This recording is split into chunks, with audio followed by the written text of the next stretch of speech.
So Blue Lock is an anime about soccer, or as the rest of the world says it, football. The entire premise of Blue Lock is surrounded around the idea of Japan winning the World Cup and becoming the top for soccer. Japan has always been the middle of the pack for the World Cup, only in reach at the top but never achieving it, always living with what could have been. So to reach this peak of soccer, the Japanese government put together a plan to make the best striker in the world called Blue Lock. Blue Lock is an extreme training camp where they have students under 18 compete with one another to build up their skills, but also to change them from the core. Jinpachi Eigo is the insane person who put this whole plan together, and he wants to change these players from the core and make them have an ego. Isagi is our main character. Isagi was a striker on his high school team as a third year, on the brink of making it to nationals. During the match, Isagi's team was 1 point away from making the game go into overtime. As he was dribbling the ball up the court, he saw an opening to score, but then his teammate ran up and told him to pass it to him. Isagi had to make the split decision between making the shot himself or giving the chance to another person who's less focused by the enemy team. Isagi made the logical choice in a team sport to rely on his team. As he made the pass, the teammate made the shot and he missed. This cost Isagi from going to nationals and playing professionally. This decision would not be forgotten. As Isagi was recovering from his loss, he gets an invitation to this place called Blue Lock. As Isagi arrives at the place where the meeting is happening, he meets the striker of the team that bested him to nationals that he would previously played. As they entered the building, there were a large amount of football players, specifically strikers, in the room. As they were mingling about, Jinpachi Eigo came out on stage and spouted his crazy ideals of disregarding the team in favor of your own selfish interest to become the best striker in the world, and that it would lead to Japan to winning the World Cup. Obviously, no one wants to follow him because his ideals are extreme, especially in the idea of abandoning your team in favor of your own ego. Jinpachi announced that nothing should bring you more joy than your own goals. Live for that moment. Isn't that what it means to be a striker? Everyone hesitated in moving to become a true striker, an egoist. But one person ran to the gate with no hesitation, with no fear, and with immense ego. Isagi sprinted to that gate to learn how to become the best striker in the world, to become the greatest egoist. But there's another character I want to talk about that overcame his own ego.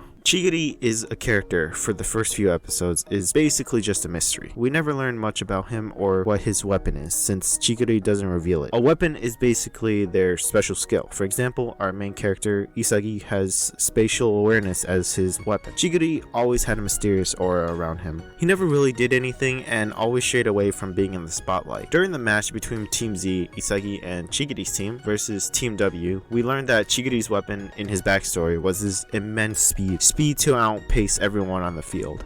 He had this ever since he was a child because of the special way his muscles were formed. He was the star striker on his previous team, but one day, as he was about to score a goal, he twisted his knee, he lost his weapon, and he lost his ego. This trauma would be revealed during the match versus Team W. As Team Z was on the brink of losing, Jiggly saw our main character Isagi as he desperately tried to score a single point that would allow them to tie, making them live another day. Jiggly saw in Isagi the same burning passion and desperation as he had before his injury. He remembered the feeling to go all out, to not care about anything else, to be a striker. So as the team got more and more desperate to score the final goal, a shimmer of light appeared and our main character sniffed it out. Jiggly ran and ran like he never ran before. He outmatched everyone. He wasn't held back in that moment and reignited his ego. Jiggly teaches that nothing else matters in the face of things that you love with all your heart. The trauma that caused his fall in despair was overcame as he questioned why was he so afraid to play again. Blue Lock makes it clear that ego is the main driving force to becoming number one, but it also distinguishes the difference between ego and pride in the game of 3v3. Our main three, Isagi, Baro, and Nagi, they were facing off against Jiggly, Ichigo, and Reo. To give context to this match, if either side loses, they get to recruit one of the other players on the other side, and the losing side has to go down a rank with potentially being kicked out of the Blue Lock program. So there was a lot at stake with this game. The main part I want to talk about in this game is Baro. Baro was always considered a king ever since his introduction in the first ever team match of Blue Lock. In the first game against Isagi, he was able to take control of the battlefield and take charge, being able to turn a 0 into a 1. This pride of his carried him all the way to the second selection and is to be considered one of the best players in Blue Lock, but this pride was his inevitable downfall. So let's just jump right into the match. The match started off had a bad start for Isagi, Baro, and Nagi. Ryo's team was way too strong and was way more coordinated than them. Ryo, Kunaganami, and Jiggly were easily able to score 2 goals without much restraint. The reason? Baro. Baro isn't the type of character to listen to others. It's his way or the highway. Even if he was losing massively, he wouldn't give up his pride for the sake of winning. Isagi realized that if he wasn't going to change, he would have to become the lead role himself. Isagi then created a situation where Baro, because of its instincts, had to pass to Isagi as his only option. This is a defining moment for Baro, as even for a second, he gave up on his pride and sacrificed for the team. In that single moment, he lost who he was and lost what he stood for. This loss made him realize the burden he was up to this point. He saw what the field truly was. He realized that the field was made for 2 people, Isagi and Nagi. When the ball ended up in Baro's feet again, he was about to pass to Isagi out of his own free will till something stopped him. He saw what would have happened if he did. Passing this ball would be an excuse to not drive forward, to not realize your own weaknesses, to run away and say, I could have been. Instead, Baro chose to face his own weaknesses. This is the reason why Baro is one of my favorite characters in Blue Lock. He faced despair and chose to not run away, to not settle for mediocrity. He then found a path that only he can take.